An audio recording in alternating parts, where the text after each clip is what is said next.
Imagine a time when you felt something strongly. Did you try to translate that feeling into words, either spoken or written, in order to make it understood, only to have it come out not quite right no matter how you formulated it? Did it feel like language lacked the power to sufficiently convey the depth of what was going on inside your mind?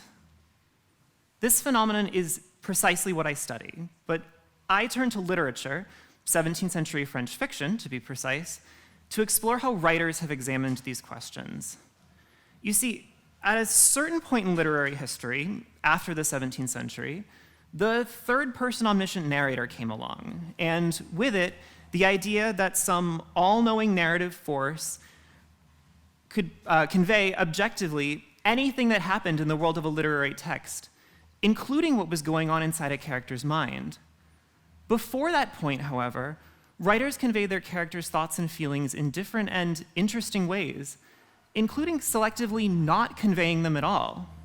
This strategy, which we'll be focusing on today, is called un-narration. In narrative theory, un-narration refers to the narrator's exclusion of certain types of information. In my research, that information is a character's thoughts and feelings, or what today we might call their psychology. I'll be calling it interiority, since that's the term that scholars of the early modern world prefer. I'd like to show you how this plays out in a fairy tale from 1698 by Marie-Catherine d'Aulnoy called Belle-Belle ou le Chevalier Fortuné.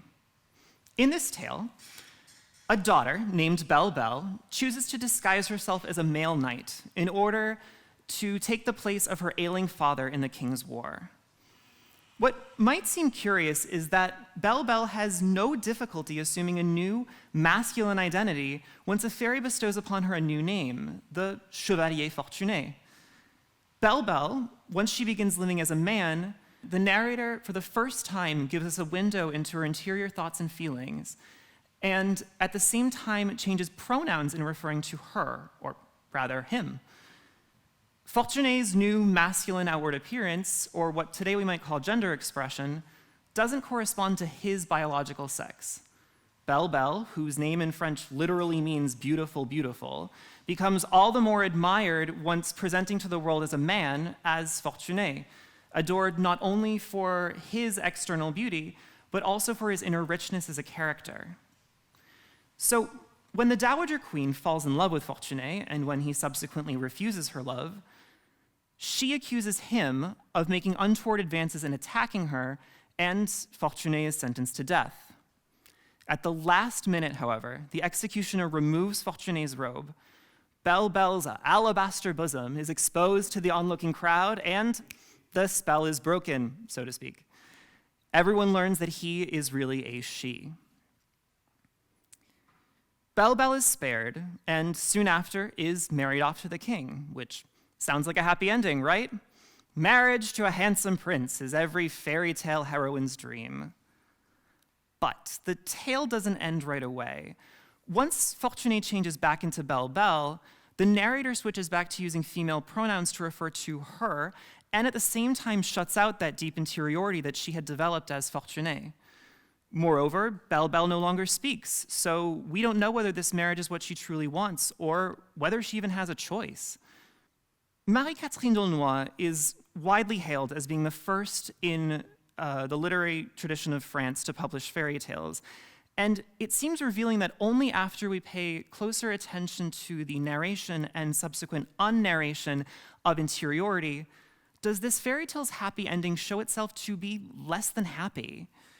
The fact that we lose access to Belle-Belle's interiority at the same time that she loses her masculine identity, Fortuné, might lead us to wonder, even at this very moment, when the fairy tale is just taking shape as a genre in France, whether marriage is truly a happy ending for all. It certainly doesn't seem to be for Belle-Belle. As Belle-Belle shows us, or rather as Fortuné shows us, since after all I believe he might prefer to be called that way, interiority is about so much more than what we say aloud. Remember that moment that I had asked you to think about when words couldn't convey the innermost workings of your mind? What my research emphasizes is that those moments don't represent a failure of communication. In fact, silence speaks quite loudly. I find that narrative styles that have taken shape since the 17th century have tended to emphasize to excess the direct translation of thoughts into language.